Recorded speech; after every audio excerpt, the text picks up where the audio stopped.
Hello, welcome to the Dollhouse. I am the doll, and today I am discussing the 4B movement. I am going to be talking about that in relationship to the 6B strategy that I developed, kind of piggybacking on the 4B movement and making it a little bit less restrictive for women who still want to enjoy men, potentially marry a man, like to date men, and maybe want to have some children in the future. That's most women, and that's most women in Korea. And I'm shedding light on that today because a lot of women like to reference the impact that 4B has had on the birth rate in Korea. But the truth is, the birth rate in South Korea has fallen dramatically for many reasons. And the biggest reasons for the falling birth rate have nothing to do with the 4B movement. So I'm going to address that a little bit later. I actually want to play some footage from a video put out by YouTuber Anna Lee, who lives in South Korea. She is South Korean, and she discusses the reasons for why the birth rate in South Korea why the birth rate is falling in South Korea and in other developed countries around the world. And her video is impactful, and I feel like this topic is important to discuss because although the 4B movement it's on the fringes of society in Korea, it's also on the fringes of society in North America. And the 6B strategy is on the fringe of that fringe. Even though it's on the fringes, it's very important. And it's a response to men not having to uphold such a high moral compass as women in relationships. Men usually get forgiven, especially historically. Men used to have the right to slap their wives in the mouth, to behave badly, gaslight, manipulate, have control over the money and manipulate with money, cheat at will, because women did not have money and they could not do anything except for swallow that treatment, or else they would be homeless and maybe not even get to see their children anymore. So times have changed. Women have money. Relationships are built because of various things like cheating, like being hurt by their spouse, and the commitment withers away. And women are saying now that because we have money, we need men to match us energetically in relationships. So the 4B movement is basically saying that those old ways will not work. We have to develop new strategies that help strong families to grow. And, perhaps we sacrifice ourselves and let the younger generations have dating and have marriage. And we will just count ourselves out and sacrifice ourselves so that women of younger generations can have better relationships because we've made the sacrifice to show men that we'd rather be single than deal with the abuse from the past. So that's why the 4B movement is important, but the 6B strategy is a little less rigid. It's a lot less rigid because women don't have to opt out of marriage and children forever. It's really a framework for how to date men currently because most women like men, and the 6B strategy is a way to be involved with men and enjoy them without the emotional labor required that used to be given so freely in the past.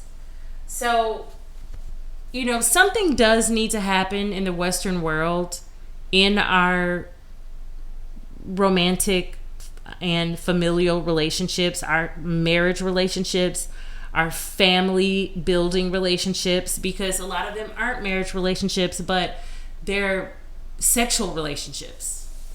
And something in the way that we relate to one another can improve.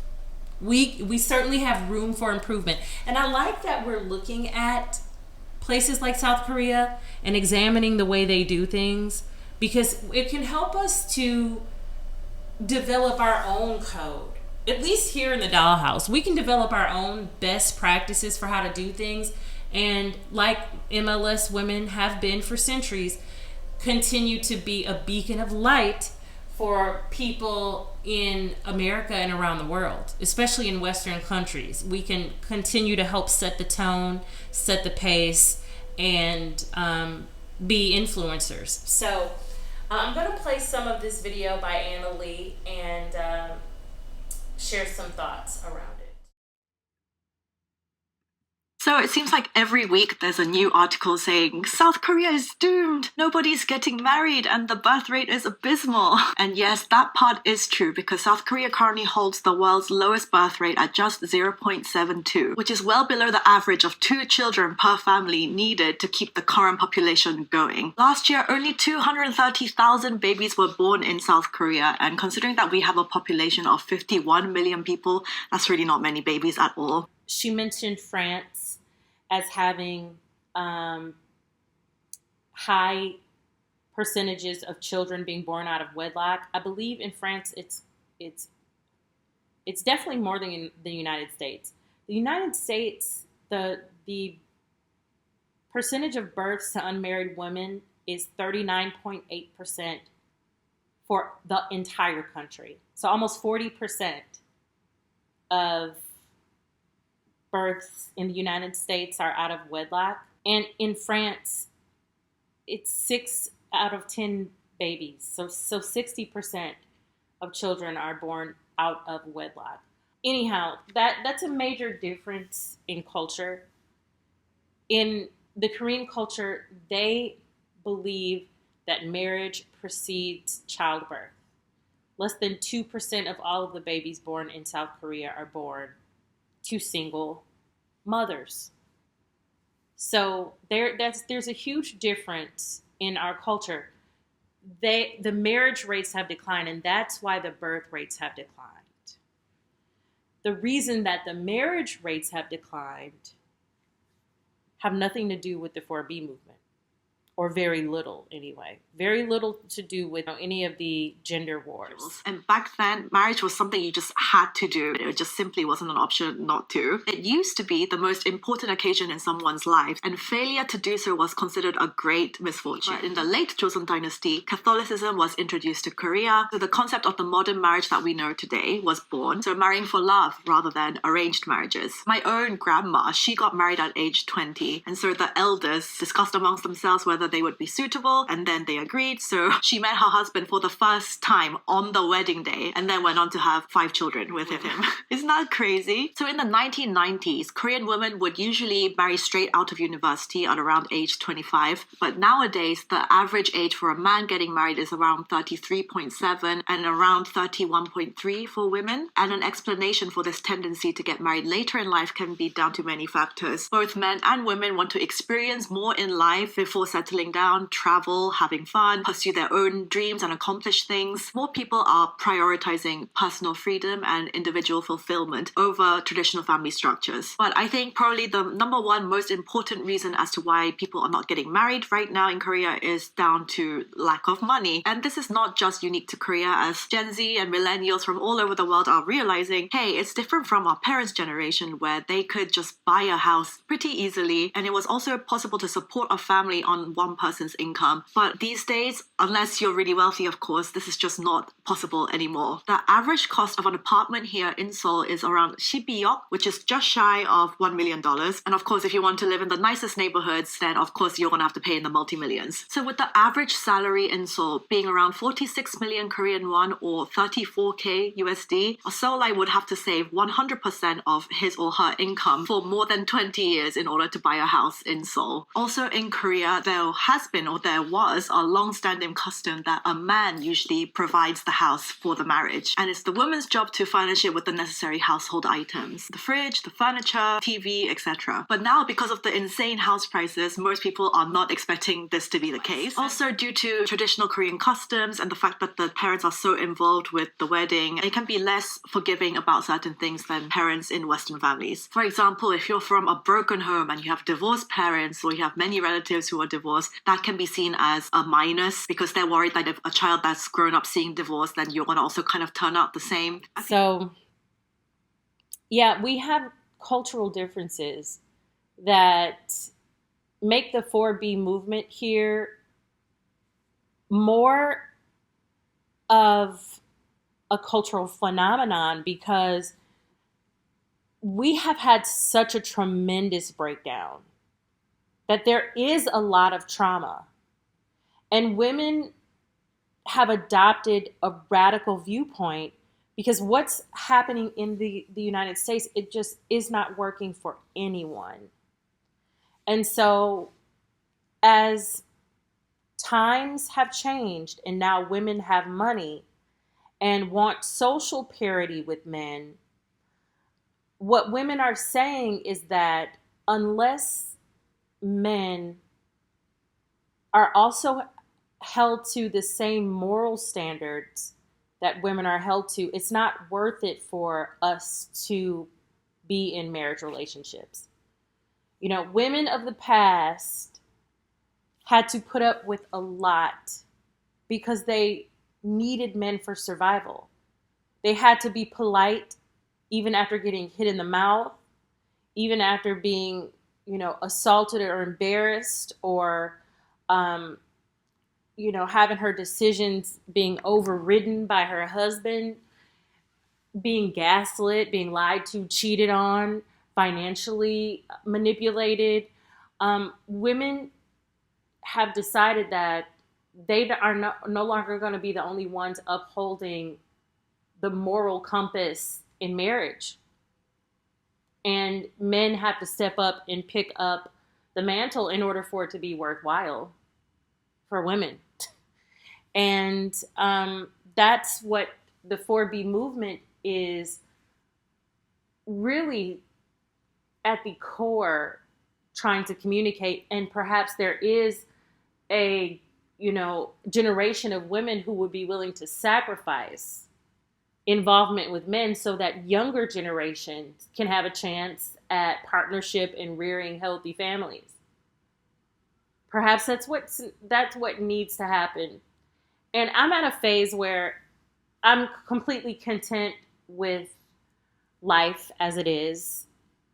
And the difference between the 4B movement and the 6B movement is that the 4B movement, they want no involvement with men forever. And the 6B strategy is basically saying that involvement with men has to be worthwhile and intentional. And, I still enjoy men, and that's why the 6B strategy is something that I personally developed.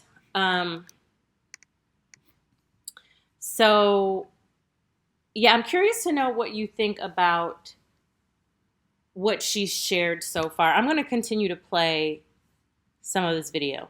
And also, I think I have to mention there is a factor of the gender wars in Korea. So the men feel like they have the harder deal out of the two sexes because men have to sacrifice 2 years of their life for mandatory military service, whereas women have this 2-year head start in the job market and making money. But yet when it comes to getting married, the man is expected to provide more towards the house and towards the marriage. So they think that this is really unfair. Whereas on the female side, if you've had experience of being sexually assaulted or you've been domestically abused or you just had these kind of negative experiences with men in general, that's obviously going to make them shun men and not want to get married. I feel like the Western media reports on this aspect of Korea the most, which is understandable because I guess it's the most provocative and sensationalist. But what I want to tell you guys is that they're highlighting just a small portion of the Korean population, but they are highlighted, so it seems like their opinions are the loudest. But most people are just in the normal category. Most people still want to date and find love and get married.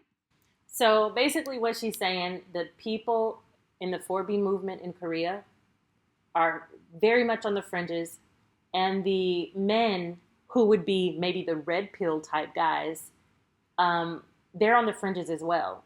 Most people still want to date and find love and get married. This is what she's saying about South Korea.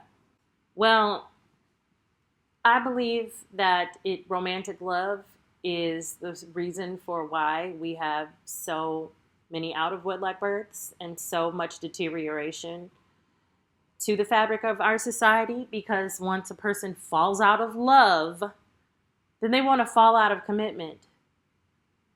And the basis of commitment should not be love. It should be way more practical than that. So even though the 4B movement is on the fringes of society in South Korea and is still on the fringes in North America, I believe that it's important to have this type of dialogue to push out new concepts and develop new frameworks for how to relate to one another. Because in order for us to have continued success and better results in our homes and families, we are going to have to build our own examples that are rooted in American culture and are specific to our unique problems, and also desirable for people in mainstream society who still want to have families. So I'm looking forward to hearing what you have to say in the comments. The 4B movement is not all bad, and the 6B strategy is not completely perfect, but we have to develop our own thing, because South Korea is a totally different place and our problems run deeper. Their society is very different. They don't have the marriage failure that we have. So it's understandable why 4B has just become so widespread here in the United States. So I'm looking forward to hearing what you have to say about this.